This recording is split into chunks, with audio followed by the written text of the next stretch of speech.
आजमगढ़ उत्तर प्रदेश सरकार में मुख्यमंत्री केशव प्रसाद मौर्य ने जनपद के भाजपा कार्यकर्ताओं में भरा जोश। मुख्य अतिथि उप मुख्यमंत्री केशव प्रसाद मौर्य ने भाजपा कार्यालय में जनपद के भारतीय जनता पार्टी के कार्यकर्ताओं के साथ आवश्यक बैठक की तथा उन्हें सीधा संवाद किया।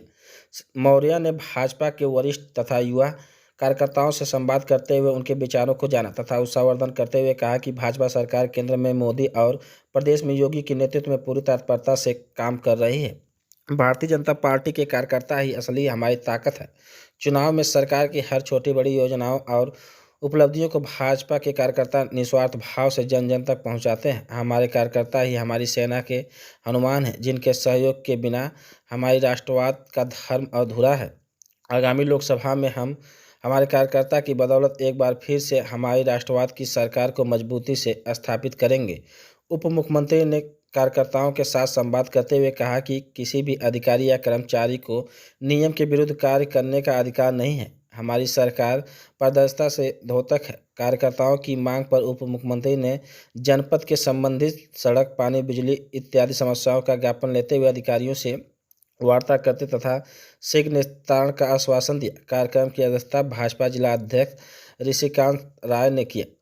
जिले के दौरे पर आए प्रदेश के उप मुख्यमंत्री केशव प्रसाद मौर्य ने समाजवादी पार्टी को निशाने पर लेते हुए कहा कि 2024 के चुनाव में आजमगढ़ व लालगंज समेत सभी 80 लोकसभा की सीट बीजेपी जीतेगी, इसलिए वह रणनीति तय करने आए हैं। भाजपा आत्मविश्वास से भरी पार्टी है। वहीं उन्होंने समाजवादी पार्टी पर निशाना साधा, कहा कि चाचा भी चुनाव हार गए और अब भतीजा भी हार गए। चाचा आजम खान और उनके भतीजे अपनी अपनी सीट हार गए।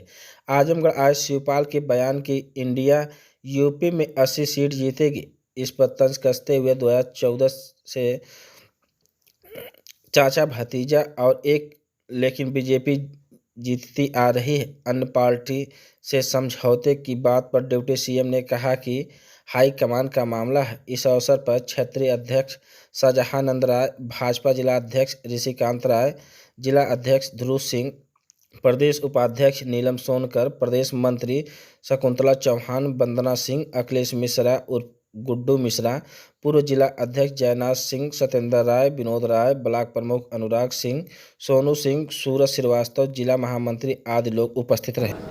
जो पाइपलाइन पड़ रही है वो मिनिमम ज़मीन से 1 मीटर नीचे पड़नी चाहिए और जहाँ पर पाइपलाइन डाल रहे हैं अगर वहाँ मिट्टी निकाल करके तब पाइप डालते हैं तो उसे ऐसी अवस्था में ना छोड़ें कि कोई घटना दुर्घटना हो। तो पाइपलाइन डालने के बाद आवागमन के योग बनाना और पानी की टंकी बनने के बाद उसको टेस्टिंग करने के बाद जैसी सड़क पहले बनी थी वैसी ही बनाना, इसमें बजटीय प्रावधान भी है, इसके भी निर्देश दिए गए हैं।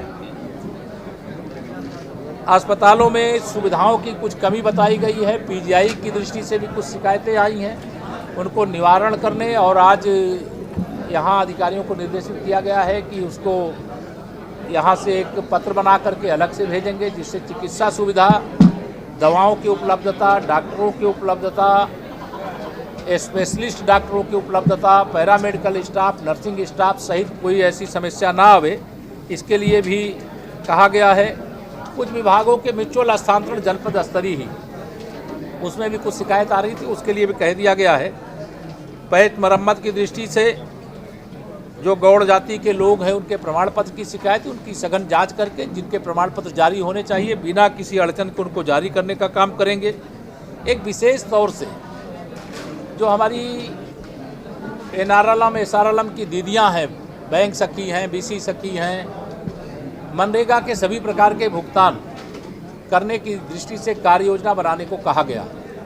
जनपद में लगभग 1,10,000 पीएम और सीएम आवास दिए गए हैं। आवास के साथ साथ ग्रामीण क्षेत्र में आवास के साथ साथ शौचालय भी दिया गया है, उनको एलपीजी का कनेक्शन भी दिया गया है, बिजली का कनेक्शन दिया गया है, उनके राशन कार्ड, सब कुछ जो अनुमन्य सुविधाएं हैं उसको 100% उपलब्ध कराने के भी निर्देश दिए गए हैं।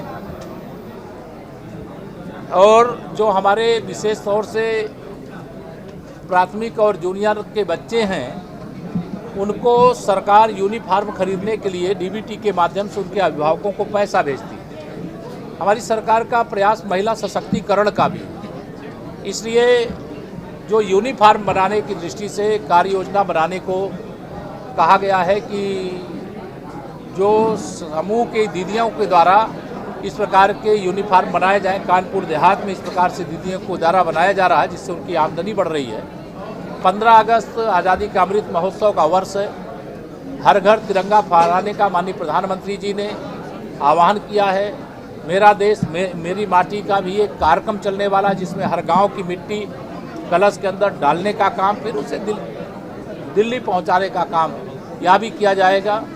प्रत्येक ग्राम सभा में अमृत वाटिका, जिसमें 75 वृक्ष फलदार, छायादार, औषधि वृक्ष यह भी लगाने का काम किया जाएगा।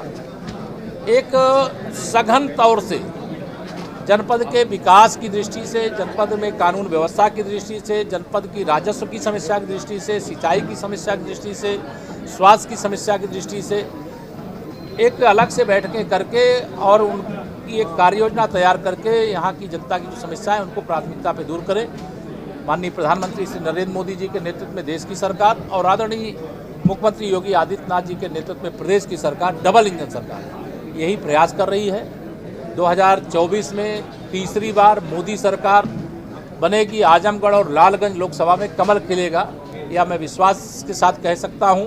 और उत्तर प्रदेश में हम लोग 80 की 80 लोकसभा सीटें जीत करके फिर से आदरणीय मोदी जी को प्रधानमंत्री बनाने का काम करेंगे, सफल होंगे, ऐसा विश्वास।